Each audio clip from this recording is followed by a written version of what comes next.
आचार्य जी नमस्ते। नमस्ते नमस्ते। कह रहे हैं कि इसमें जैसे देश के अंदर देश का नाम आया हुआ है। हाँ, देश के अंदर देश तो होता ही। देश देश शब्द का अर्थ है स्थान विशेष। अच्छा, देश माने स्थान विशेष, बस।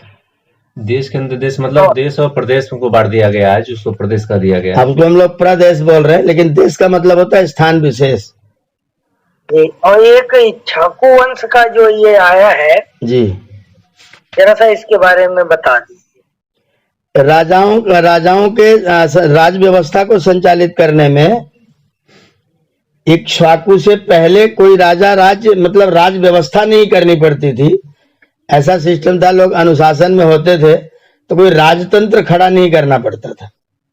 इक्ष्वाकु ने पहली बार व्यवस्था की कि राजा होना चाहिए और राजा की व्यवस्था बना करके वो शासन करे और बाकी सब लोग शिष्य के रूप में काम करें। ये व्यवस्था इक्ष्वाकु ने प्रथम बार संचालित की, जिसमें दंड विधान आदि दंड की कोई गलती करे उसको दंड देना चाहिए। पहले दंड देने की जरूरत ही नहीं थी, लोग उतना अनुशासन। इस तरह का अनुशासन था कि ज्यादा दंड करने की व्यवस्था नहीं होती थी। तो इक्ष्वाकु ने फिर जब देखा और व्यवस्था और सिस्टम से बनाया जाए, तब उन्होंने फिर इसको तंत्र को खड़ा किया कि इस तरह से राज्य व्यवस्था संचालित होनी चाहिए। इसके पहले आचार्य जी कबीलाई व्यवस्था थी? नहीं, व्यवस्था ही नहीं थी। व्यक्ति अब जैसे हम लोग गुरुकुल में रहते हैं जी। अब हर व्यक्ति अपने अपने तरीके से अपने अपने काम में जुटा हुआ है। हमें कुछ लागू नहीं करना है। नहीं, कबीलाई तो बहुत खराब हो गया ना। वो तो जंगली लोग व्यवस्था है। परमात्मा ने जब बनाया तो उसमें सब नियम ही चल रहा था। तो रहते थे आचार्य जी सब लोग हैं, जंगल में ही तो रहते थे सब लोग। हाँ, वनों में रहते थे, वनों में निवास करते थे, लेकिन वनों में जो उनकी व्यवस्था सात्विक वाली व्यवस्था थी, वो तंत्र नहीं था किसी को मार काट वाला, किसी को जब कबीला का मतलब होता है झुंड बनाना, झुंड सुरक्षा के तौर से बनाया जाता है। इसमें धर्म नाम चीज नहीं। जब उसको अपने को सुरक्षित करने की जुगाड़ करनी होती तो लोग कबीले बना लेते हैं। तो वहां असुरक्षा ही नहीं थी तो कबीला बनाने की जरूरत ही नहीं थी जी। आचार्य जी एक शब्द और आया हुआ है जी, दासुदेश और म्लेच्छ देश। हाँ, जो आर्य जो वेदोक्त है, वेद की आज्ञा के, वेदों में लिखित के विरुद्ध है जी।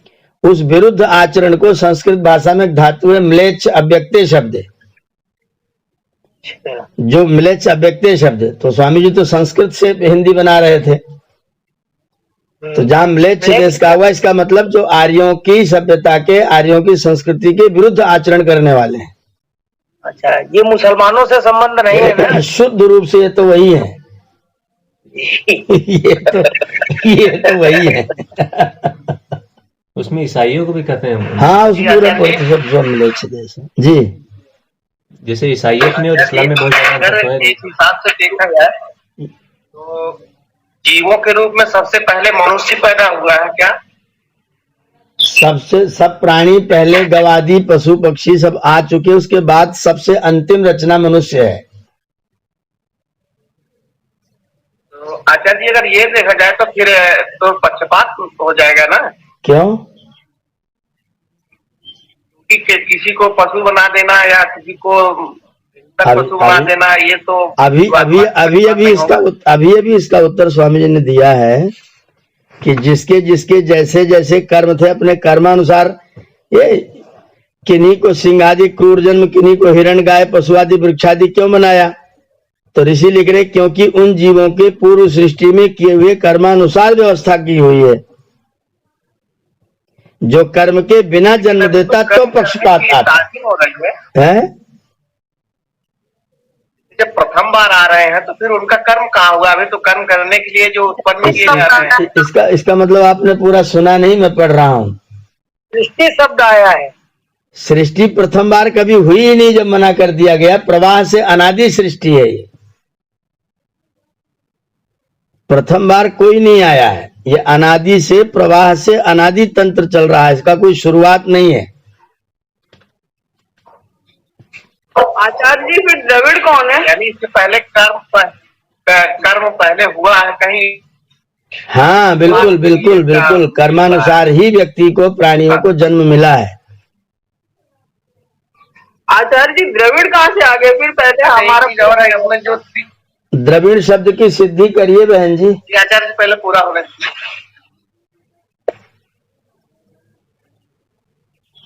पीछे वाला जो पाठ है ना, आप उसको सुनिए। तो कह रहे हैं कि जैसे कभी ईश्वर के गुण कर्म स्वभाव का आरंभ और अंत नहीं है, इसी प्रकार उसके कर्तव्य कर्मों का भी आरंभ और अंत नहीं है।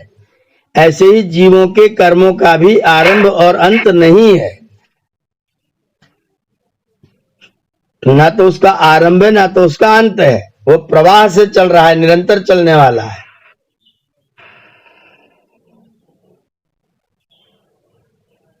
आचार्य जी बहुत परिवर्तन होता है। इसमें त्रिविष्टप शब्द आया है, तिब्बत जिसको बोल रहे हैं जी आचार्य जी। हाँ हाँ, आपने भी जो त्रिविष्टप से तिब्बत को बताया, वहाँ तीनों चीजें मिली, इसलिए वहाँ सबसे पहले उत्पत्ति हुई। तो उन तीन चीजों में क्या क्या था? जीव, ईश्वर, जीव, प्रकृति का प्रथम संयोग उत्पन्न हुआ।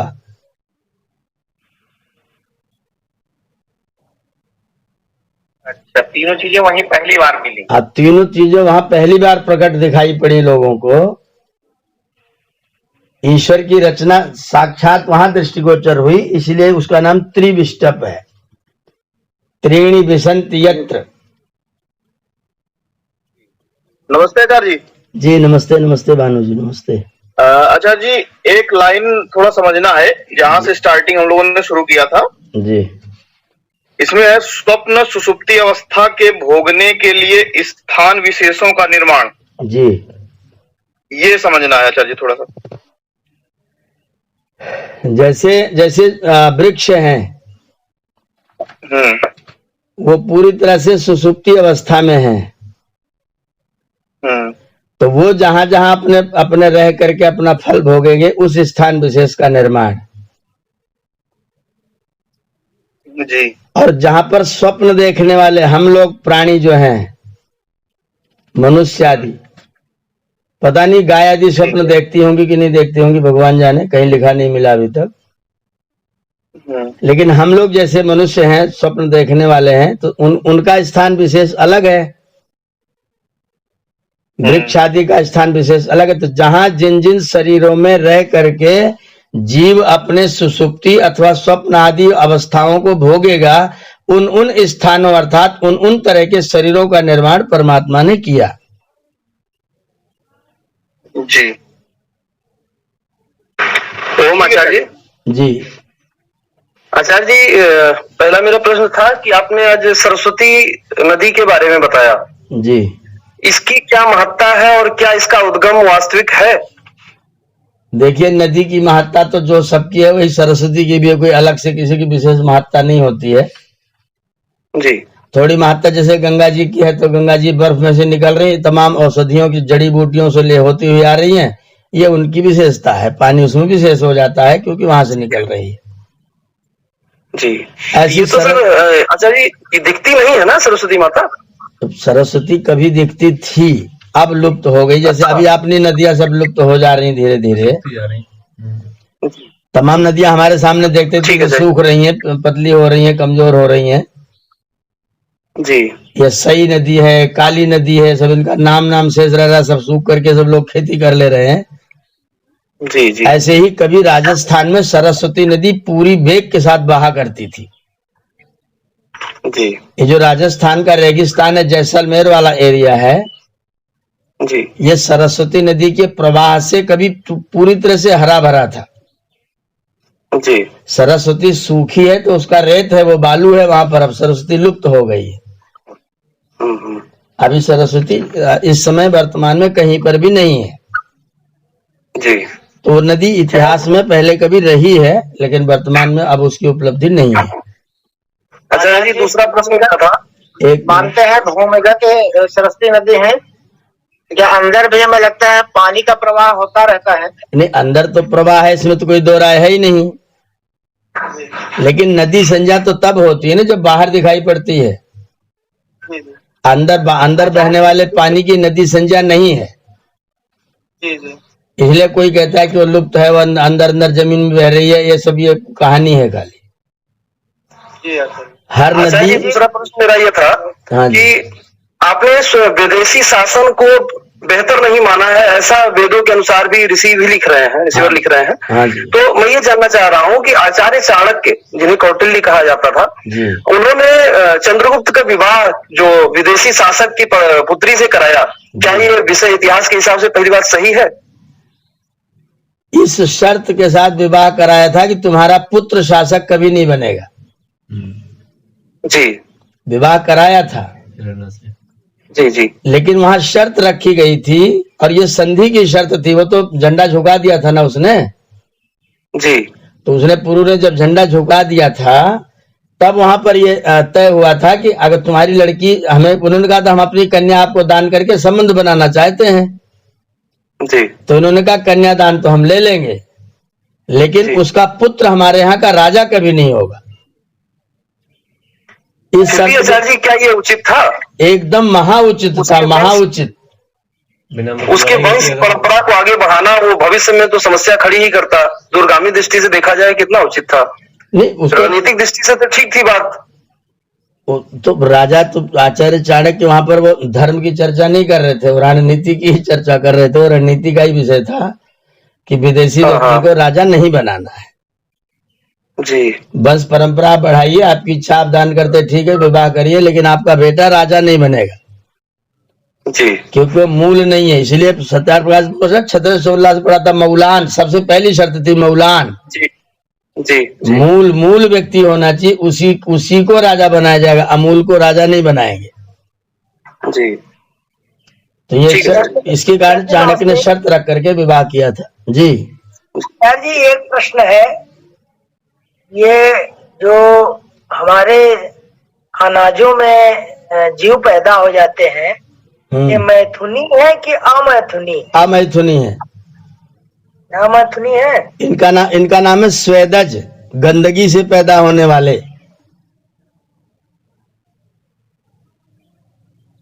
ये स्वेदज है, स्वेदज। अनीता जी एक प्रश्न कर रही थी, द्रविड़ कौन लोग हैं? तो हमारे यहाँ संस्कृत व्याकरण में एक धातु है द्रुगतौ।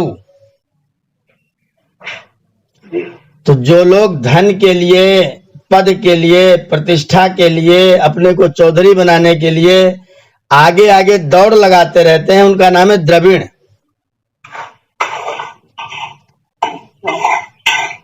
और जो इन चीजों में सहायता करता है द्रविड़, उसी का नाम द्रविड़ माने धन। द्रविड़ माने धन है। तो जो उस धन की प्राप्ति के लिए निरंतर दौड़ते रहते हैं, हाय हाय मची रहती, मुझे धन चाहिए, धन चाहिए, ऐसे प्रवृत्ति वाले व्यक्तियों का ही नाम द्रविड़ हो जाता है। तो उनको हम लोगों ने द्रविड़ कहा, जिन लोगों ने कमाई धमाई को आगे किया और बाकी चीजों को पीछे किया। संस्कृति से बड़ी और द्रविड़ ज्ञान से वो बातें हो रही है। तो संस्कृति, जो व्यक्ति धन के पीछे पड़ जाएगा तो उसकी संस्कृति तो अलग हो ही जाएगी। जो व्यक्ति धर्म को पीछे करके धन को आगे कर देगा, वो कैसा रहेगा? ऐसा ही रहेगा। अच्छा जी, दक्षिण भारत को ही क्यों कहा गया? उत्तर भारत में भी तो ऐसी स्थिति रही होगी। वो पूरी धरती के लिए ये जो दक्षिण उत्तर बंटवारा है ना, ये तो राजनीतिज्ञों की बदमाशी है जी। ये राजनीतिज्ञों की बदमाशी और शब्द का दुरुपयोग है। जैसे आजकल लोग करते हैं कम्युनल, और ये सब पता नहीं क्या क्या शब्द डाल रखे हैं, लिबरल, कम्युनल, जाने क्या क्या डाल रखा है लोगों ने जी। ये सब राजनीति, अवर्ण सवर्ण विवर्ण, ये जो है ना, अगड़ा पिछड़ा तगड़ा लंगड़ा जो है, ये सब राजनीतिज्ञों की बदमाशी है, धूर्तता है। द्रविड़ होना एक गुण है। वो उत्तर भारत में रहेगा कि दक्षिण के अमेरिका में, रसिया में, जहां भी रहेगा, वो द्रविड़ कहलाएगा। जो व्यक्ति धन को आगे रखता है, धर्म को पीछे रखता है। तो आर्य लोग ज्यादा धार्मिक रहेंगे तभी तो द्रविड़ लोग कहते हैं कि ये लोग। हाँ, बिल्कुल बिल्कुल। आर्य लोगों में धर्म आगे रहता था, द्रविड़ लोगों में धन आगे रहता था। जो लोग अर्थ और काम में जुट गए वो द्रविड़ हो गए, जो लोग धर्म और मोक्ष में जुट गए वो लोग आर्य हो गए। द्रविड़ का मतलब भौतिकवादी, भौतिकवादी, आध्यात्मिकवादी कह लीजिए आज के शब्दों में। अभ्युदय कह सकते हैं, अभ्युदयवादी। अभ्युदयवादी और निश्रेयसवादी। आर्य लोग निश्रेयसवादी हैं, द्रविड़ लोग भौतिकवादी अभ्युदयवादी हैं। आचार्य जी, आपने बताया कि तिब्बत में सबसे पहले मनुष्य पैदा हुआ जी। और वहाँ पे ही प्रकृति पैदा हुई। नहीं, प्रकृति तो और भी पूरी धरती पर जगह जगह जहाँ जैसा स्थान देगा वहाँ पैदा हुई। लेकिन तीन चीज पैदा हुई, तीन चीज का संयोग हुआ जी, तो प्रकृति और पुरुष का संयोग हुआ तो वहीं पे हुआ बताए। नहीं, उसमें संयोग शब्द मत लाइए, प्रकटीकरण हुआ। तो प्रकटीकरण संयोग तो कहीं भी हुआ, प्रकट वहां। जैसे जब मान लीजिए हम 3 लोग हैं, उनमें से एक गायब हो गया तो बाकी तीसरे का पता कैसे चलेगा? तो जब मानव धरती पर आया तब पता चला कि ये 3 है, तब कहा गया कि ये 3 है। उससे पहले तो 3 का पता ही नहीं था। अभी अभिव्यक्ति हुई तीन की, तीनों तत्वों की अभिव्यक्ति तिब्बत में हुई है। ये मतलब सृष्टि का एकदम आदि रूप इससे है। पहले क्या बाकी जगह जगत नहीं था? नहीं, जगत था, प्राणी थे, तमाम पेड़ पौधे वनस्पति सब पैदा हो चुके थे, नदियां बह रही थी, सागर लहरा रहा था, सब चीज थी, लेकिन उसको कहने वाला हम और आप नहीं थे। डॉक्टर साहब, ये सृष्टि का एकदम आदि काल का समय है, जब मनुष्य जस्ट पैदा हो रहा था, पैदा जस्ट हुआ जब आदि तो है ही नहीं है, आदि तो है ही नहीं है। बोल रहे हैं कि इसका कोई आदि ही नहीं है। नहीं, ये वाली वर्तमान वाली सृष्टि का ये तो मानना पड़ेगा नहीं कि एक सृष्टि चल रही है। आदि वाले में तो फिर वो गड़बड़ हो जाएगा, आदि वाले में तो फिर शुरुआत हो जाएगी। ये वाली वर्तमान सृष्टि का आरंभ यूं कहिए। जो 1 अरब 96 करोड़ मान रहे हैं, तो उसको मान तो रहे नहीं कि 1 अरब 96 करोड़ हुआ, इसके पहले नहीं था, ऐसा नहीं है। वर्तमान सृष्टि के आरंभ में जब मानव पहली बार आया तो प्रकृति और पुरुष का संयोग तो कुल था, लेकिन उस प्रकृति और पुरुष के संयोग को कहने वाला कोई तीसरा तत्व तो नहीं था। जब हम लोग आए तो कहने वाले हुए, तब त्रिविष्टप हुआ।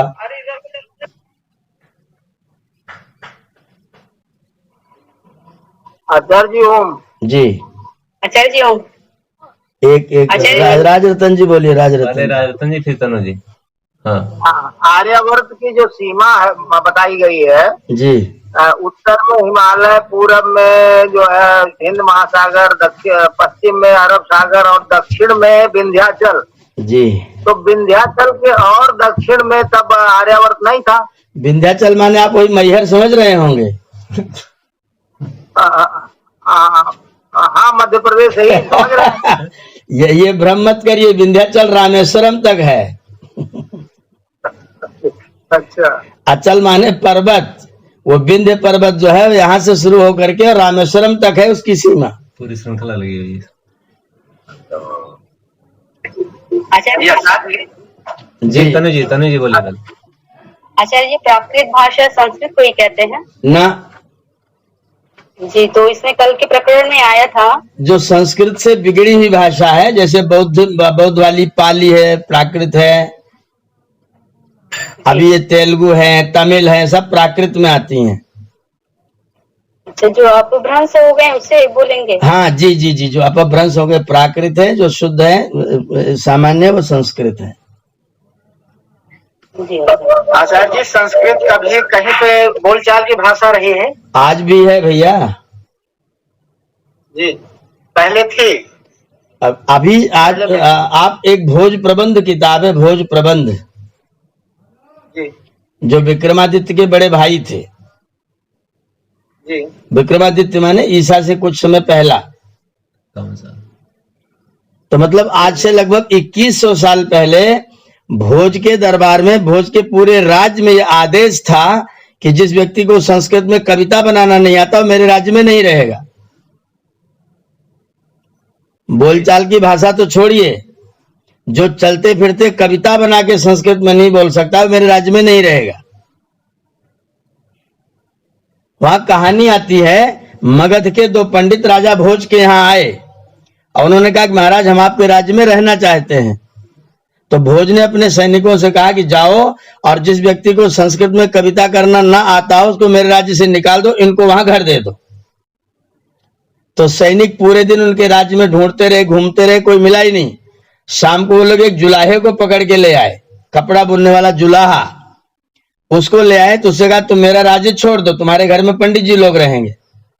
तो जुलाहे ने कहा मेरा दोष क्या है? तो इन्होंने कहा कि तुमको कविता बनाना नहीं आता है। जब उन्होंने कहा तुमको कविता बनाना नहीं आता, तो जुलाहे ने कविता में उत्तर दिया। उसकी कविता सुनिए, मैं आपको सुना रहा हूं। काव्यम करोमि नहीं चारुतरम करोमि, यत्नात् करोमि यदि चारुतरम करोमि, भूपाल मणिमौलिक मंडित पाद पीठ, हे साहसांक कवयामि बयामि यामि। वो जुलाहा कह रहा है काव्यम करोमि, मैं भी कविता कर लेता हूं, नहीं चारुतरम करोमि, अच्छी नहीं कर पाता हूं, यत्नात् करोमि यदि, अगर मैं प्रयत्न करूं तो अच्छी भी कर सकता हूं। हे राजाओं के मुकुट की मणियों से रंग बिरंग पैर वाले महाराज, आप मुझे बताओ कब यामी, कविता करूं, या का को निकाल दिया, बोला वयामी कपड़ा बुनूं, या वह भी निकाल दिया यामी तुम्हारे राज्य से चला जाऊं। कब यामी वयामी यामी, कविता करूं कि कपड़ा बुनूं कि राज्य से चला जाऊं। राजा बहुत गद्दी से उठे, जुलाहे को गले लगाया और पंडित जी लोगों से बोले जाओ और अभ्यास करके आओ, जब जुलाहे की योग्यता प्राप्त कर लेना तो मेरे राज्य में तुमको घर दे दूंगा। ये आज से 2100 साल पहले की स्थिति आपके भारतवर्ष की है। ये इतिहास में लिखा हुआ है। और बोलचाल की भाषा देखनी हो तो गुरुकुल चले आए, मैं आपको संस्कृत की बोलचाल की भाषा यही दिखा दूंगा।